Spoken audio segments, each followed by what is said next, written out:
नमस्कार। आज हामी नर्सिङ केयर प्लान अन्तर्गत न्युट्रिसनल डिफिसिट बारे डिस्कसन गर्छौं।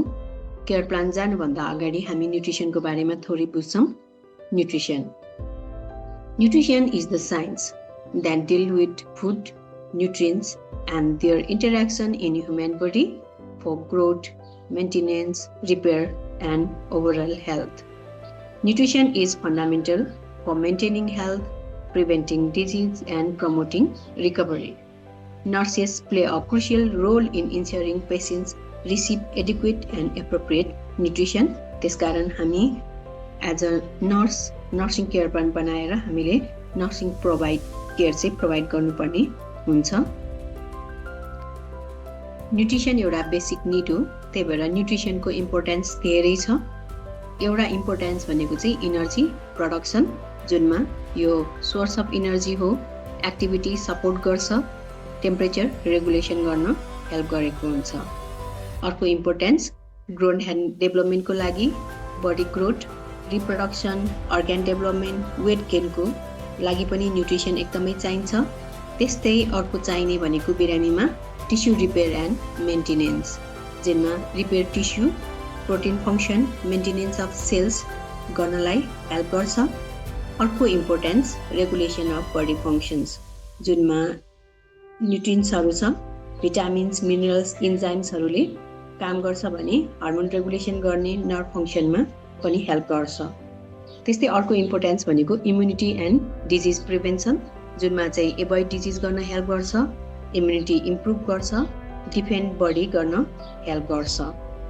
अर्को इम्पोर्टेन्स हेल्दी बडी वेटको लागि, जुनमा चाहिँ ब्यालेन्स क्यालोरिज, बिएमआई कन्ट्रोल गर्छ। अर्को इम्पोर्टेन्स मेन्टल हेल्थमा, जुनमा ब्रेन डेभलपमेन्ट गर्न हेल्प गर्छ, रेस्पोन्स अथवा कग्निटिभ फङ्सन गर्छ, एटेन्सन, इन्टेलिजेन्स गर्न हेल्प गर्छ भने न्युरो फङ्सनमा पनि न्युट्रिसनको एकदमै ठुलो रोल हुन्छ भने यसरी इम्पोर्टेन्ट भएको न्युट्रिसन चाहिँ डिफिसिट हुने विभिन्न कजेजहरू छ। त्यसमध्ये केही मेजर कजेजहरूमा पोर डाइटरी इन्टेक, जुनमा ल्याक अफ ब्यालेन्स डाइट, पोर एपेटाइटहरू पर्छ भने इलनेस एन्ड डिजिज कन्डिसनले पनि हुनसक्छ, जुनमा मेनली फिभर, ट्युबरक्लोसिस, ग्यास्ट्रोइन्टेस्टाइनल डिसअर्डरहरू, त्यस्तै डिफिकल्टी इन इटिङ हुँदाखेरि, जुनमा चाहिँ टुथ प्रब्लम अथवा ओरल हेल्थ प्रब्लमले गर्दाखेरि, अर्को प्यारालाइसिस, विकनेसको कारणले पनि हुनसक्छ भने अर्को कज भनेको डाइजेसन एन्ड एब्जर्प्सन प्रब्लममा, जुनमा म्याल एब्जर्प्सन सिन्ड्रोमहरू हुनसक्छ। अर्को कज भनेको इन्क्रिज बडी रिक्वायरमेन्ट, जुनमा प्रेग्नेन्सी, ग्रोथ पिरियड, रिप्रोडक्सनहरूमा हुनसक्छ। अर्को भनेको चाहिँ साइकोलोजिकल कजेस, जुनमा डिप्रेसन, एन्जाइटी, स्ट्रेसहरू हुनसक्छ भने अर्को कज भनेको सोसियो इकोनोमिक कजेस, जुनमा पोभर्टी, ल्याक अफ एजुकेसन, नेग्लिजेन्सहरू हुनसक्छ। अर्को cause medication and treatment effect, जुनमा चाहिँ केमोथेरापी, एन्टिबायोटिक्सहरू दिँदाखेरि पनि लस अफ एपेटाइट हुनसक्छ, नाउजिया, भोमिटिङको कजले गर्दाखेरि। अर्को कज भनेको चाहिँ अल्कोहल एन्ड सब्सटेन्स एब्युज, यो जुन अल्कोहल एन्ड सब्सटेन्स एब्युजले गर्दाखेरि हाम्रो एपेटाइटलाई डिक्रिज अथवा सप्रेस गरेको हुन्छ भने अर्को कज भनेको एल्डरली एज फ्याक्टर, जुनमा चाहिँ पोर डेन्टिसन हुन्छ, लो एपेटाइट अथवा डिजिज कन्डिसनले गर्दाखेरि पनि न्युट्रिसनल डिफिसिट हुने धेरै चान्सेस हुन्छ। अब यसरी विभिन्न कजेसहरूलाई गर्दाखेरि न्युट्रिसनल डिफिसिट हुनसक्छ। न्युट्रिसनल डिफिसिटमा अन्डर पनि हुनसक्छ, ओभर पनि हुनसक्छ।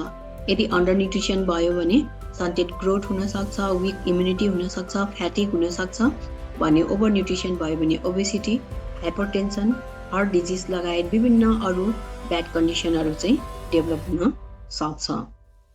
अब यदि यसरी पोर न्युट्रिसन भयो अथवा हुन नदिनको लागि न्युट्रिसनल केयरमा नर्सको रोल भनेको assess nutritional status, monitor intake, educate patient, nutritional support, prevent कम्प्लिकेसनहरू चाहिँ हुन्छ। अब चाहिँ हामी नर्सिङ केयर प्लानलाई एप्लाई गरेर नर्सिङ केयर प्लान अन्तर्गत नर्सिङ केयर चाहिँ प्रोभाइड गर्छौँ।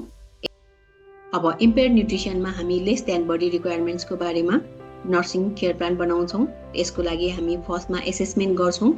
एसेसमेन्टको सब्जेक्टिभ डाटामा आउन सक्ने डाटा भनेको I don't feel like eating भन्न सक्छ, पेसेन्टले लस अफ एपेटाइटको कुरा गर्न सक्छ, विकनेस, फ्याटिक, नाउजिया अर भोमिटिङको हिस्ट्री चाहिँ पेसेन्टले दिन सक्छ भने अब फिजिकल एक्जामिनेसनबाट हामीले अब्जेक्टिभ डाटा निकाल्दाखेरि वेट लस काउन्ट गर्छौँ, लो बडी मास इन्डेक्स पाउँछौँ, pale skin, dry skin, brittle hair, lab फाइन्डिङ्सहरूमा लो हेमोग्लोबिन, लो एल्बुमिनको कुराहरू चाहिँ पाउँछौँ।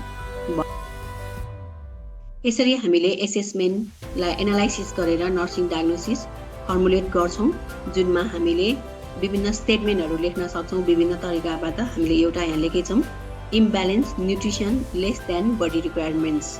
यदि हामीले ओभर न्युट्रिसन छ भने चाहिँ imbalance nutrition more than body requirements भनेर लेख्न सक्छौँ, अथवा न्युट्रिसनल डेफिसिट भनेर लेख्न सक्छौँ। विभिन्न वेले हामीले यहाँ बुझ्ने गरेर लेख्न सक्छौँ। अब अहिले हामीले लेखेको एउटा इक्जाम्पल भनेको चाहिँ imbalance nutrition less than body requirements related to भनेर विभिन्न अब जुन कजले भनेको अघि हामीले डिस्क्राइब गरेको कजहरू यहाँ कुन कज हो पेसेन्ट अनुसार हामीले राख्न सक्छौँ। रिलेटेड टुमा inadequate intake, poor appetite, illness or malabsorption कुन कज हो त्यो लेख्छौँ भने कज लेखिसकेपछि एज इभिडेन्स बाई भनेर हामीले साइनाम सिम्पटम लेख्छौँ, जुनमा हामीले सब्जेक्टिभ र अब्जेक्टिभ डाटामा पाएको साइनाम सिम्पटमहरू यहाँ लेख्न सक्छौँ।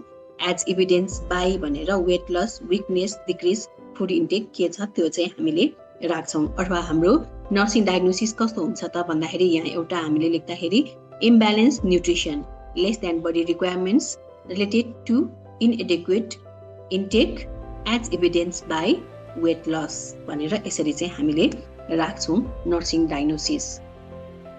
अब नर्सिङ डायग्नोसिस राखिसकेपछि हामीले गोल प्लानिङ गर्छौँ अथवा हाम्रो एक्सपेक्टेड आउटकम चाहिँ राख्छौँ, जुनमा चाहिँ हामीले एक्सपेक्टेड आउटकम मेनली वेट गेनको कुरा, एपेटाइट इम्प्रुभको कुरा, इन्टेक एडिक्वेटको कुरा, नर्मल न्युट्रिसनको हामीले चाहिँ गोल चाहिँ राख्नुपर्ने अथवा प्लानिङ गर्नुपर्ने हुन्छ। गोल दुईटा हुन्छ, एउटा सर्ट टर्म र अर्को चाहिँ लङ टर्म। अब जुन हामीले न्युट्रिसन भनेको त एकदमै लङ टर्ममा पनि जान सक्ने कारणले गर्दाखेरि हामीले सर्ट टर्म लङ टर्म गोलहरू राख्न सक्छौँ। यदि सर्ट टर्ममा राख्ने हो भने patient will consume at least 50 to 75% of meals, जुन दिएको मिल्स छ त्यो चाहिँ 50 to 75% चाहिँ उसले कन्ज्युम अथवा उसले खाएको चाहिँ हुनु पर्यो भनेर हामीले भन्छौँ।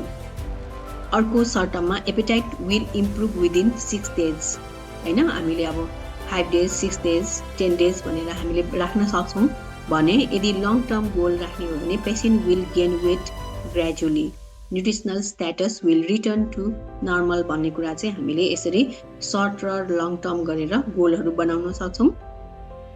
जस्तै फिभरमा जस्तै एकदमै सर्ट टर्ममा गोल मिट हुन्छ भने छैन, न्युट्रिसन अलिकति अब खानासाथ त्यो कुराहरू नहुने भएको कारणले गर्दाखेरि अलिकति टाइम लाग्ने भएको कारणले गर्दाखेरि मेनली लङ टर्ममै जान सक्छ।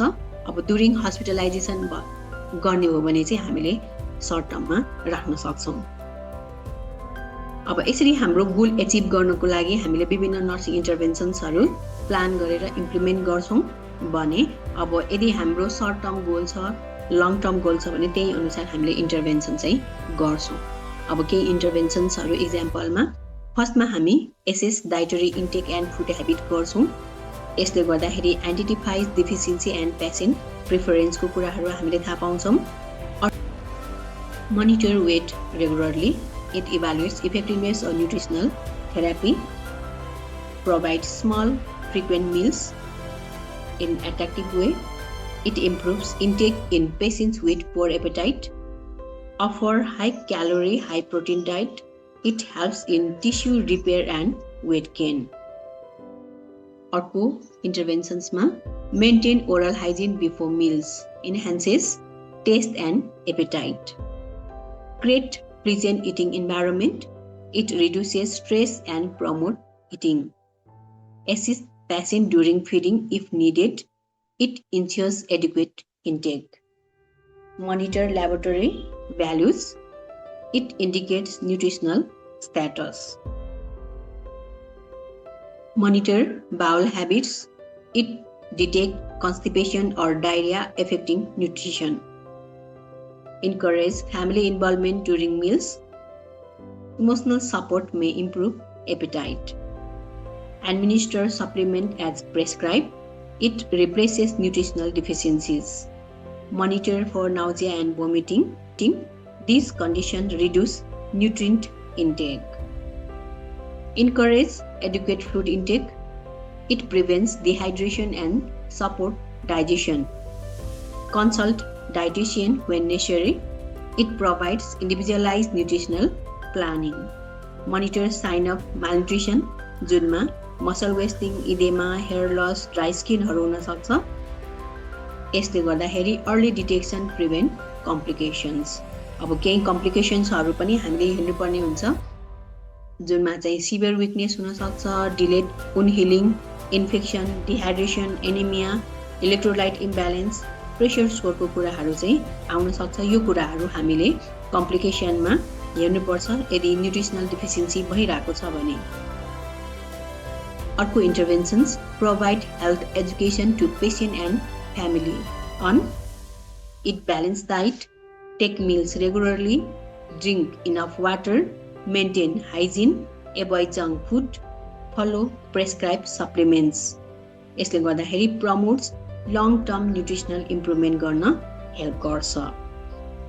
यसरी हामीले एप्रोप्रिएट इन्टरभेन्सन्स गरिसकेपछि गोलको अनुसार रिजल्ट आयो कि भनेर इभ्यालुएसन गर्छौं जुनमा आउन सक्ने भनेको patient is consuming adequate diet, weight is increasing, reduced weakness, lab values improving भयो भने गोल मेट भयो, हैन थोरै मात्रै भयो भने पार्शियली र भएन भने हामीले चाहिँ नट मिट भनेर इभ्यालुएसन गर्नुपर्ने हुन्छ। त्यही अनुसारको रिएसेस अथवा गोल मिट भयो भने हामीले अर्को नर्सिङ डायग्नोसिस फर्मुलेट गर्नतिर लाग्नुपर्छ। Thank you for watching my video. Please subscribe the channel.